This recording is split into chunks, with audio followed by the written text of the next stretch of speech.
Hello, जय भारत विजय भारत बच्चों। और आप लोग कैसे हैं? उम्मीद है काफी अच्छे होंगे और आपकी तैयारी भी अच्छी से चल रही होगी।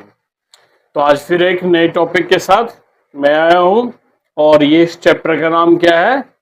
ट्रायंगल, यानी कि त्रिभुज। देखिए, ये हमारे 10वीं कक्षा की छठी चैप्टर है त्रिभुज, और काफी इंपॉर्टेंट चैप्टर है। जैसा कि मैंने लास्ट वीडियो आपको बताया था कि टोटल जो हमारा ज्यामिति है वो कितने नंबर का है? 20 नंबर का। लेकिन उससे क्वेश्चन कितने पूछे जाते हैं? 40 नंबर के क्वेश्चन पूछे जाते हैं। और उसी ज्यामिति में ही, ज्यामिति के खंड में ही ये हमारा चैप्टर आता है क्या? त्रिभुज, ठीक ना, यानी कि ट्रायंगल। और भी चैप्टर्स है, मैंने लिखवाया था लास्ट वीडियोज में, अगर आपने देखा होगा तो आपको पता होगा कि ज्यामिति के अंदर कौन कौन से चैप्टर हैं। उसमें से एक चैप्टर हमारा क्या है? ट्रायंगल, यानी कि त्रिभुज। अब इस त्रिभुज से कम तो 15 से 16 नंबर का क्वेश्चन हर साल आना ही आना है, आ ही जाते हैं। लास्ट ईयर भी करीब करीब 16-17 नंबर का क्वेश्चन आया इसी त्रिभुज से, ठीक ना, क्योंकि टोटल कितना का ज्यामिति है? 40 नंबर का।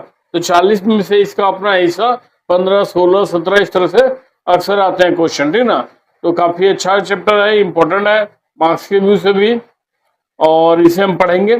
और बिल्कुल आप वीडियो में बने रहें लगातार, आपको बहुत अच्छी तरह से समझ में आएगा। हम बिल्कुल स्टार्टिंग से लेकर पढ़ेंगे, बिल्कुल जीरो से स्टार्ट करेंगे ट्रायंगल में, और उसके सारे प्रॉपर्टीज पढ़ेंगे और हमें क्या क्या पढ़ना है वो भी हम देखेंगे। ये पहले इंपॉर्टेंट टॉपिक, इस त्रिभुज में इंपॉर्टेंट टॉपिक क्या क्या है जो हमें पढ़ना है, उसके बाद फिर उससे रिलेटेड क्वेश्चन वो भी हम करेंगे, ठीक ना। सब कुछ हम पढ़ेंगे, आप बिल्कुल वीडियो में बने रहिए और बहुत अच्छी तरह से आपको समझ में आएगा, ठीक है। तो हम स्टार्ट करते हैं।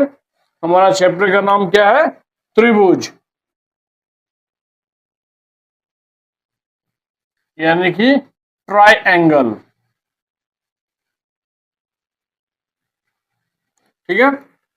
देखिए, सबसे पहले तो ट्रायंगल होता क्या है इसका थोड़ा सा परिचय हम लोग कर लेते हैं। क्यों? हम थोड़ा सा परिचय कर लेंगे कि ट्रायंगल क्या होता है, इसमें कौन कौन से टर्म्स आते हैं और फिर इसके कितने प्रकार हो सकते हैं। ये सब बेसिक चीज पहले हम ट्रायंगल के बारे में जानेंगे।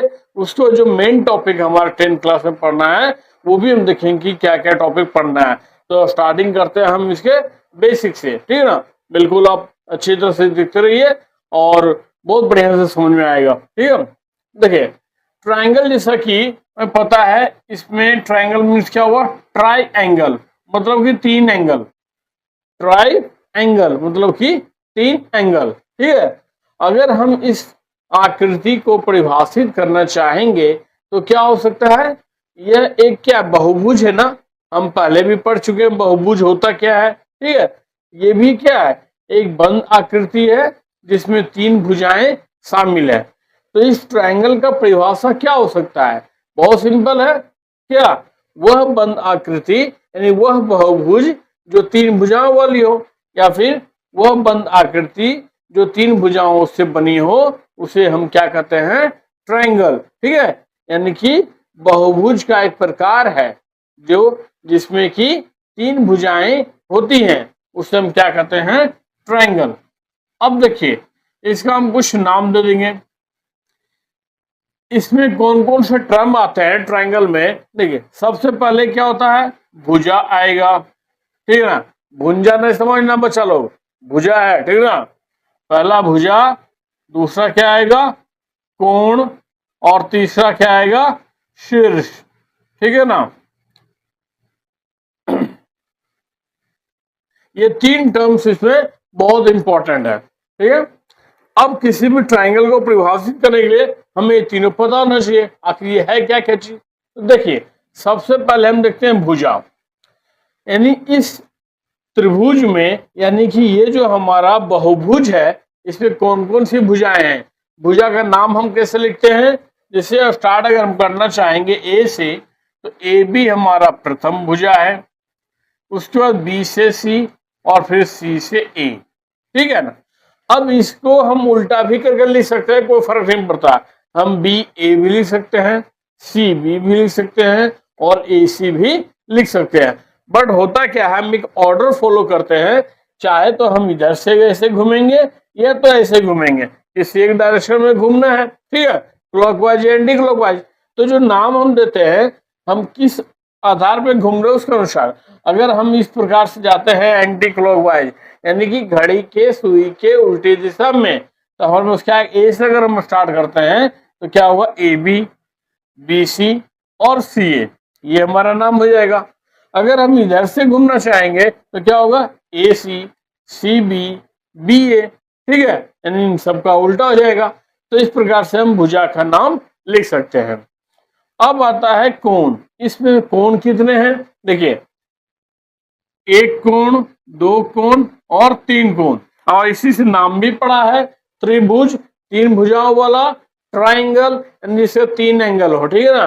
तो तीन एंगल इसमें है, एक दो तीन। इन तीनों एंगल का नाम क्या हो सकता है, कैसे लिखें, जैसे हमने भुजा तो लिख दिया ए बी बी सी सी ए, अब एंगल कैसे लिखेंगे। तो देखिए, एंगल लिखने में आपको बहुत ही ध्यान से एक चीज रखना पड़ेगा ध्यान में, कि जो भी एंगल हम लिखना चाहेंगे, चाहे हम ए लिखें, बी लिखें, सी लिखें, उस एंगल का नाम बीच में होना चाहिए। जैसे कि अगर हम एंगल ए लिखें तो ए हमने लिख दिया, अब इसके दोनों साइड जो बचे हुए हैं, हमारा शीर्ष का नाम है, वो लिखेंगे बी सी, और इसे हम इस प्रकार से इंडिकेट करते हैं, यानी एंगल क्या हो गया, बी ए सी। हम इसे इस प्रकार से भी लिख सकते हैं, पहले सी और बाद में बी, वो दोनों सेम ही होता है, ठीक है ना। चाहे बी ए सी लिखे या सी ए बी लिखें, ये दोनों एक ही है, बी ए सी या सी ए बी, ये दोनों एक ही है, ठीक है। जो एंगल लिखते हैं वो बीच में होना चाहिए, बाकी साइड में कोई भी हम लिख सकते हैं, वो डिपेंड करता है फिर वही मूवमेंट पे कि हम किधर से जा रहे हैं। अगर हम इधर से मूव करेंगे तो सी ए बी, और इधर से मूव करेंगे तो बी ए सी, दोनों सेम ही है, ठीक है। दूसरा कोण देखिए, दूसरा कोण हमारे पास क्या आ जाएगा, अगर हम बी कोण का नाम लिखना चाहेंगे तो क्या हो सकता है, बी को बीच में रखेंगे, ठीक है, और साइड में क्या होगा, जो बी को छोड़ के है, क्या क्या है, ए और सी है ना, तो या तो आप ए लिखिए और यहाँ सी लिखिए, या फिर बी को बीच में, सी और ए साइड में, ठीक है। साइड में क्या था, ए और सी या सी ए, तो ए बी सी या सी बी ए, दोनों हो सकता है।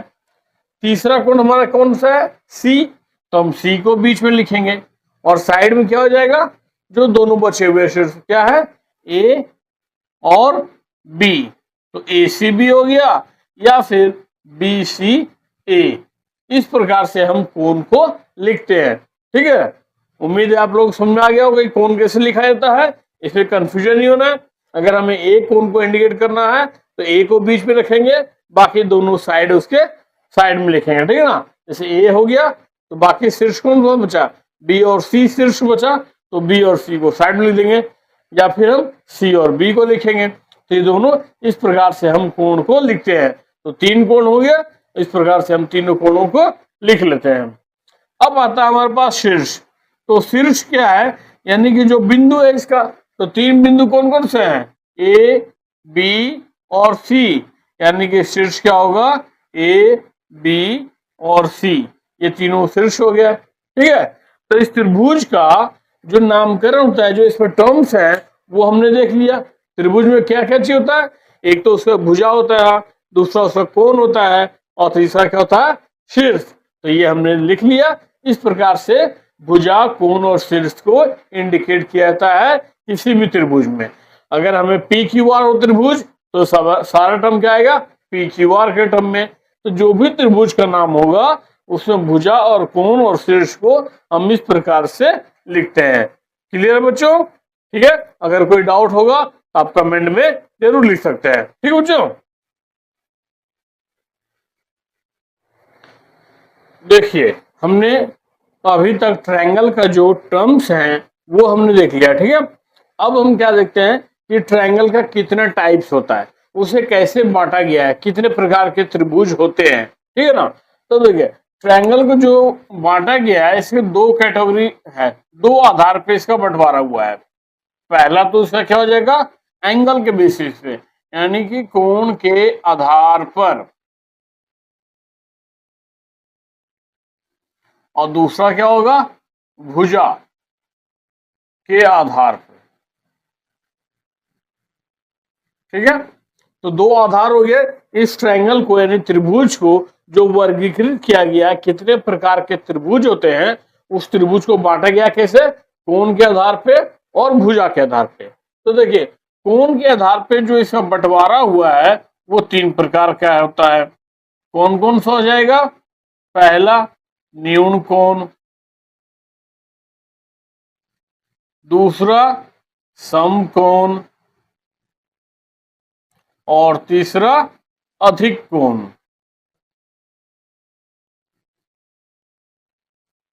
ठीक है, तीन नाम से पता चल रहा है न्यून कोण, समकोण, अधिक कोण होता क्या। देखिए, न्यून कोण का मतलब होता है जिस कोण का माप 90 से कम हो उसे हम न्यून कोण कहते हैं। जो कोण 90 डिग्री का हो उसे हम समकोण कहते हैं, और जो कोण 90 से ज्यादा हो उसे हम क्या कहेंगे, अधिक कोण कहेंगे। उसी कोण के आधार पे हमारे पास त्रिभुज का नाम आया। अब इसका मतलब ये नहीं होता है कि जो समकोण है उसमें सारे कोण होंगे समकोण, ऐसा तो पॉसिबल नहीं है। ठीक है ना, क्योंकि कोण कितने होते हैं, तीन, और तीनों कोणों का मान अलग अलग हो सकता है, बराबर भी हो सकता है। लेकिन अगर समकोण और अधिक कोण है तो उसमें सारे कोण तो नहीं हो सकते हैं। ठीक है ना, क्योंकि हमें पता है कि किसी भी त्रिभुज के तीनों कोणों का योग कितना होता है, 180। यानी अगर हमारे पास ये त्रिभुज है, इसमें तीन कोण है ए बी सी, तो तीनों कोणों का योग कितना हो जाएगा, A B C plus B A C plus A C B, तीनों मिलाकर कितना हो जाएगा, 180 डिग्री ही होता है। ठीक है ना, ये कोणों का संबंध है, तीनों कोण मिलाकर 180 होते हैं। तो यदि हम न्यून कोण का बात करेंगे तो किसी भी त्रिभुज में तीनों कोण न्यून कोण हो सकता है। लेकिन अगर हम समकोण का बात करेंगे तो समकोण क्या होता है, 90 डिग्री का ना। तो अगर कोई एक कोण 90 डिग्री हो जाएगा तो क्या दूसरा कोण पॉसिबल है कि 90 होगा, नहीं ना। क्योंकि अगर दूसरा भी 90 हो जाएगा तो 90 90 180 दो ही कोण हो जाएगा, तो बाकी तीसरा कोण तो बचा ही नहीं कुछ, तो बेचारा उसके पास क्या रहेगा, कुछ तो होना चाहिए ना। क्यों, तो इसलिए कभी भी एक कोण से ज्यादा समकोण नहीं हो सकता किसी त्रिभुज में। किसी भी त्रिभुज में कोई एक कोण ही समकोण हो सकता है। वही कंडीशन यहाँ भी है, अधिक कोण में भी। यानी एक कोण अगर 90 से बड़ा हो जाए तो बाकी दोनों कोणों का योग 90 से कम होगा, क्योंकि टोटल कितना है, 180। और एक ही कोण अगर 90 से बड़ा हो जाए, जैसे एग्जाम्पल के लिए अगर मान लिया जाए एक कोण हमारा कितना है, 100 डिग्री का, तो बाकी जो दो कोण बचे हैं इन दोनों कोणों का योग क्या हो जाएगा, सिर्फ 80 होगा ना। दोनों कोण मिलाकर 80 होगा, तो कभी भी एक कोण क्या हो सकता है, 90 से ऊपर तो हो ही नहीं सकता है। यानी अधिक कोण भी एक ही पॉसिबल है और समकोण भी एक ही पॉसिबल है। जबकि न्यून कोण क्या हो सकता है, तीनों कोण न्यून कोण हो सकते हैं, होते भी हैं। ठीक है, तो इसी आधार पर हम इनका परिभाषा भी लिख सकते हैं। तो न्यून कोण क्या हो जाएगा, वह त्रिभुज जिसके तीनों कोण न्यून कोण हो, यानी कि 90 से छोटा हो, उसे हम क्या कहेंगे, न्यून कोण। ठीक है, दूसरा क्या है, समकोण, यानी कि अच्छा, न्यून कोण को इंग्लिश में क्या कहते हैं, एक्यूट ट्रायंगल। ठीक है, समकोण क्या हो जाता है हमारे पास, राइट एंगल ट्रायंगल।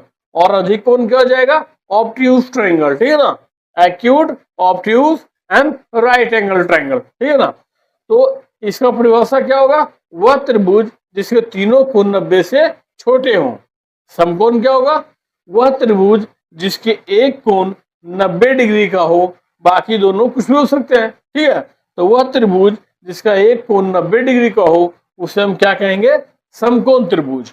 और अधिक कोण क्या हो जाएगा, वह त्रिभुज जिसका एक कोण 90 से अधिक हो उसे हम क्या कहेंगे, अधिक कोण त्रिभुज कहेंगे। क्लियर है बच्चों, इस प्रकार से कोण के आधार पर त्रिभुज के कितने भाग हो गए, तीन भाग। कौन कौन से, न्यून कोण, समकोण और अधिक कोण। ठीक है, इसी तरह से भुजा के आधार पर भी त्रिभुज को बांटा गया है। अब भुजा के आधार पर कितने प्रकार का हो जाएगा, तो यहां से भी हम देखेंगे कि त्रिभुज को तीन भागों में बांटा गया है। उसके भुजा के संबंध के रूप में।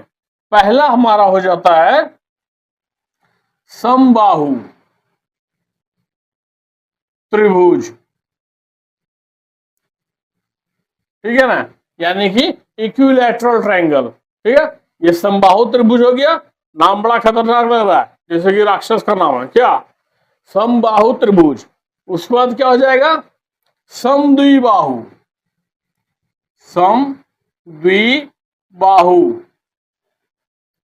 त्रिभुज। ठीक है, और तीसरा क्या होगा, विषम बाहु, विषम बाहु त्रिभुज। ठीक है, तो भुजा के आधार पर भी, यानी भुजा का आपस में संबंध कैसा है, उस संबंध के आधार पर त्रिभुज को 3 भागों में बांटा गया। कौन कौन सा है, पहला समबाहु त्रिभुज, दूसरा समद्विबाहु त्रिभुज, और तीसरा विषम बाहु त्रिभुज। जैसा कि नाम है समबाहु, समान बहुभुज, यानी सारे उसके जो भुजा है वो क्या है, समान है। यानी कि वह त्रिभुज जिसके तीनों भुजा बराबर हों उसे हम क्या कहेंगे, समबाहु त्रिभुज। तीनों भुजा का मान बराबर होगा। ठीक है, दूसरा क्या है, समद्विबाहु, जिसके 2 भुजा बराबर, द्वि माने 2 हो गया, समद्वि मतलब 2 भुजा समान, तो जिसके 2 भुजा समान है उसे क्या कहेंगे, समद्विबाहु त्रिभुज। और तीसरा क्या, विषम, विषम माने क्या होता है, अलग अलग, यानी कि कोई भी एक जैसा नहीं है, जिसके तीनों भुजा अलग अलग हों उसे हम क्या कहेंगे, विषम बाहु त्रिभुज। ठीक है, तो भुजा के आधार पर हमारे पास त्रिभुज के कितने प्रकार हो गए, समबाहु त्रिभुज, समद्विबाहु त्रिभुज और विषम बाहु त्रिभुज। तो वह त्रिभुज जिसके सारे भुजाएं बराबर हों उसे क्या कहेंगे, समबाहु त्रिभुज।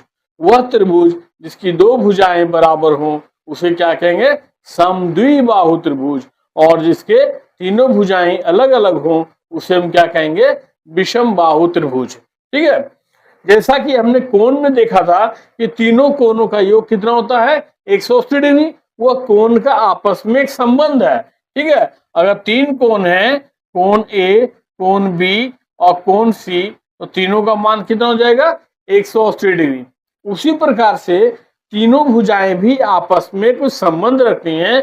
और त्रिभुज के लिए होता है कि किसी भी 2 भुजाओं का योग तीसरी भुजा से बड़ी होती है। जैसे कि अगर हम ए बी सी त्रिभुज कंसिडर करते हैं तो हमेशा A B plus B C जो होगा वो ए सी से बड़ा होगा। कोई भी 2 भुजा ले लेंगे, अगर हम ये दोनों भुजा ले रहे हैं तो तीसरी वाले से बड़ा। अगर हम इस तरह से कंसिडर करते हैं बी सी प्लस सी ए, तो ये हमारा ए बी से बड़ा हो जाएगा। अगर हम लेते हैं सी ए प्लस ए बी, तो ये हमारा बी सी से बड़ा हो जाएगा। ठीक है, यानी किसी भी 2 भुजाओं को जोड़ेंगे तो तीसरी भुजा से हमेशा बड़ा होगा, तभी वो त्रिभुज बन पाएगा, अदरवाइज कभी भी वो त्रिभुज नहीं बनेगा। किसी भी त्रिभुज के लिए यह जरूरी कंडीशन है कि 2 भुजाओं का योग तीसरी भुजा से बड़ी हो। यहाँ से क्वेश्चन भी होता है कि बताएं कि क्या कोई ऐसा त्रिभुज है जिसका माप दिया हुआ तीनों, बोले बताओ कोई ऐसा त्रिभुज पॉसिबल है जिसका 3 4 5 हो भुजा, 3 सेंटीमीटर, 4 सेंटीमीटर, 5 सेंटीमीटर। तो हम कैसे चेक करेंगे, सेम वही तरीका, किसी भी 2 को जोड़ देंगे, अगर वो तीसरे से बड़ा होगा तो यह पॉसिबल है। जैसे 3 और 4 को जोड़ेंगे क्या आएगा, 7, तो ये क्या 5 से बड़ा हो गया ना, तो 3 और 4 को जोड़े तो 5 से बड़ा हुआ, 4 5 को जोड़ेंगे तो भी 3 से बड़ा होगा, 3 और 5 को जोड़ेंगे तब भी 4 से बड़ा होगा। यानी कोई भी 2 भुजा को जोड़ेंगे और वो तीसरी भुजा से बड़ी हो जाए तभी वो त्रिभुज का भुजा बन सकता है, अदरवाइज वो नहीं बनेगा। यह स्पेशल कंडीशन है भुजा के रूप में। ठीक है, तो मेरे ख्याल से आपको समझ में आ गया होगा क्या होता है कोण के आधार पर त्रिभुज और भुजा के आधार पर त्रिभुज कितने प्रकार के होते हैं, तो ये सभी हमने देख लिया। इन सब का यूज बहुत जगह होगा, पूरे चैप्टर में इन सारे नाम का प्रयोग होता है, इसलिए हमें इसके बारे में जानना जरूरी है कि आखिर न्यून कोण, सम कोण, अधिक कोण होता क्या है, समबाहु, समद्विबाहु, विषम बाहु होता क्या है, इन सभी के बारे में जानना हमारे लिए जरूरी है। इसके आधार पर ही आगे की जो भी टॉपिक है इस चैप्टर में हम पढ़ेंगे। तो उम्मीद है आप लोगों को ये चीजें समझ में आ गई होंगी अच्छी तरह से। ये हो गया ट्रायंगल का प्रकार। ठीक है। देखिए, हमने ट्रायंगल के विभिन्न पार्ट्स जो है वो हमने देख लिया पहले। फिर उसके बाद हमने क्या देखा कि कितने उसके कैटेगरीज होते हैं, कैसे उससे डिवीजन किया गया है। ठीक है, अब हम देखते हैं कि कुछ टर्म्स हैं जो हमें इस चैप्टर में पढ़ना होगा। ठीक है ना, जैसे कि समरूप और सर्वांशम, ये पहले हमने पढ़ा है, अभी हमें समरूप के बारे में पढ़ना है। तो सबसे पहले हम देखते हैं कि दोनों में आखिर मीनिंग क्या है, दोनों का, दोनों में अंतर क्या है। समरूप यानी कि सिमिलर एंड सर्वांशम यानी कि कॉन्ग्रुएंट। ठीक है, इन दोनों का मीनिंग होता क्या है। देखिए, समरूप का जैसे नाम है, उनका रूप सेम होगा, यानी कि आकृति जो है वो सेम होगा। ठीक है ना, और सर्वांशम मीन्स क्या हुआ, जिनका आकृति और आकार दोनों सेम होगा, उसे हम क्या कहेंगे, सर्वांशम। लेकिन समरूप क्या हो जाएगा, जिनकी आकृति सेम हो। तो सिमिलर मीन्स क्या होगा, such figure which has same shape is called similar, and congruent क्या होगा, shape and size both are equal, then it is called congruent. For example, देखिए, अगर हम एक ट्रायंगल बनाते हैं इस प्रकार से, ये हमारा ट्रायंगल है, और फिर यहाँ पर एक और ट्रायंगल बनाते हैं, तो दोनों ट्रायंगल लगभग साइज में क्या इक्वल है। अगर इनका साइज इक्वल है तो ये क्या कहलाएंगे, सर्वांशम यानी कि कॉन्ग्रुएंट है। लेकिन वही एक त्रिभुज हम इस प्रकार से बनाते हैं और दूसरा त्रिभुज हम ऐसे लेते हैं, ये भी त्रिभुज है, ये भी त्रिभुज है। ठीक है ना, तो ये आपस में क्या है, सिमिलर, ये इनका आकृति क्या है, त्रिभुज आकार क्या है, ये क्या है, सिमिलर है, और ये क्या है, सर्वांशम यानी कि कॉन्ग्रुएंट है। ठीक है, तो हम क्या कह सकते हैं, कोई भी, सिर्फ त्रिभुज की बात नहीं है, किसी भी आकृति में अगर हम लेते हैं दो वृत्त, दोनों वृत्त का त्रिज्या अगर बराबर हो तो उनका आकार भी बराबर और आकृति भी एक जैसा, तो इसे हम क्या कहेंगे, सर्वांशम। ठीक है, और अगर हम एक बड़ा वृत्त और एक छोटा वृत्त लेते हैं तो ये क्या हो जाएगा, सिमिलर यानी कि समरूप, तो इसे हम समरूप कहेंगे और इसे हम सर्वांशम कहेंगे।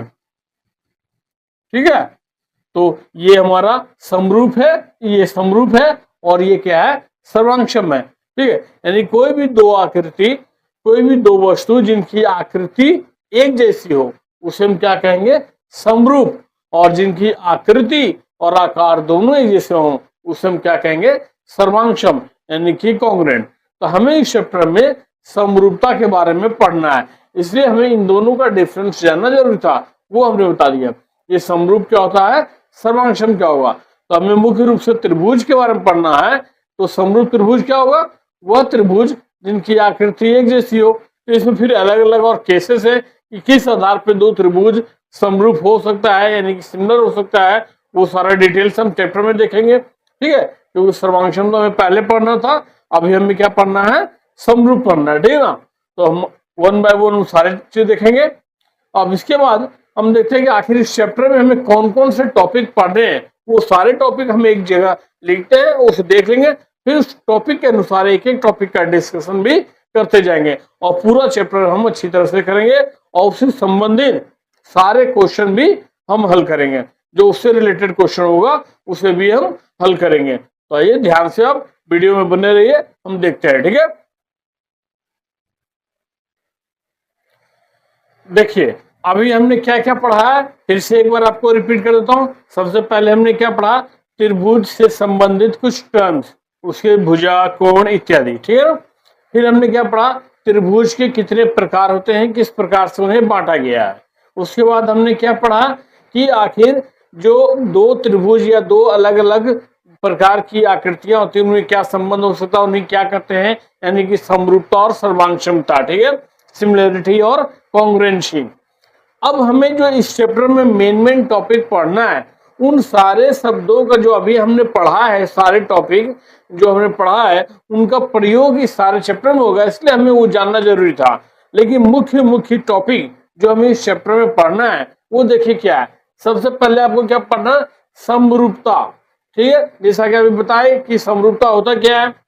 तो समरूपता में हमें क्या क्या पढ़ना है, समान आकृति, त्रिभुजों की समानता और समरूपता की शर्तें, यानी कौन से शर्त हैं जिनके आधार पे हम कह सकते हैं कि वो त्रिभुज आपस में सिमिलर यानी कि समरूप हैं।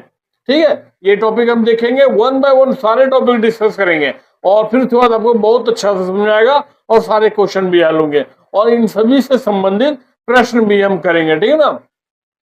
फिर तीसरा क्या, त्रिभुजों की समरूपता के प्रमेय, यानी कि जो थ्योरम है, इसके सिमिलरिटी के बेस पे जो थ्योरम दिए हुए हैं उस थ्योरम को पढ़ना है। और वो मेन थ्योरम क्या है, बेसिक प्रोपोर्शनलिटी थ्योरम, जिसको शॉर्ट में हम बीपीटी थ्योरम भी कहते हैं, और उसका दूसरा नाम क्या है, थेल्स थ्योरम यानी थेल्स का प्रमेय। ठीक है ना, ये भी हम देखेंगे, इससे सिद्ध करना भी सीखेंगे क्योंकि काफी ज्यादा एग्जाम पूछा जाता है, थेल्स प्रमेय सिद्ध करें, इस प्रकार क्वेश्चन बीपीटी प्रमेय बीपीटी थ्योरम सिद्ध करें, तो ये दोनों एक ही चीज है, इसके बारे में भी हम पढ़ेंगे और इनका इनवर्स भी यानी थेल्स थ्योरम का उल्टा भी आता है। ठीक है ना।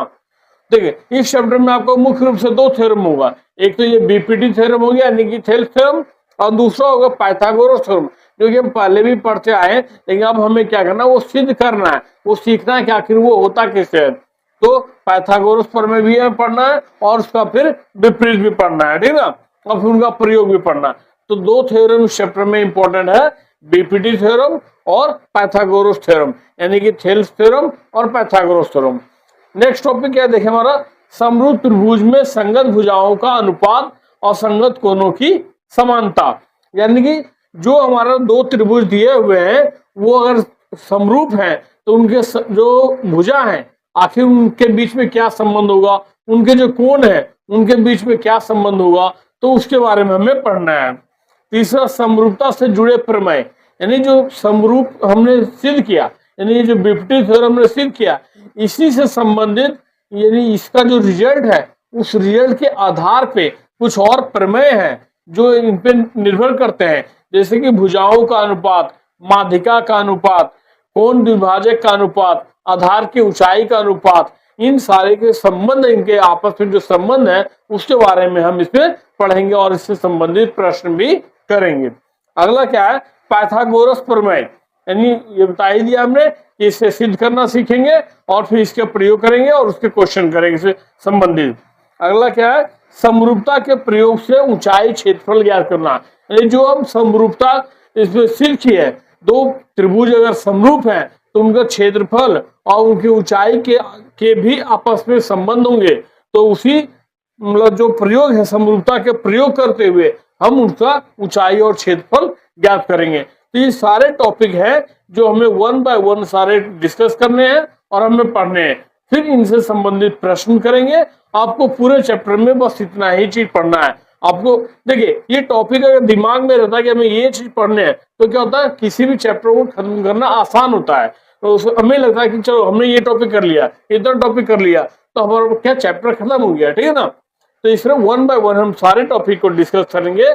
आप लगातार चैनल से जुड़े रहिए और वीडियो में लगातार जुड़े रहिए, आपको पूरा का पूरा चैप्टर डिस्कस किया जाएगा और इससे संबंधित सारे प्रश्न भी हल करेंगे। और फिर आपको अगर कोई डाउट होगा आप कमेंट कीजिए और उस डाउट को भी क्लियर किया जाएगा। आप चैनल से जुड़े रहिए, ठीक है। ये सारे टॉपिक हम डिस्कस करेंगे, ठीक बच्चों।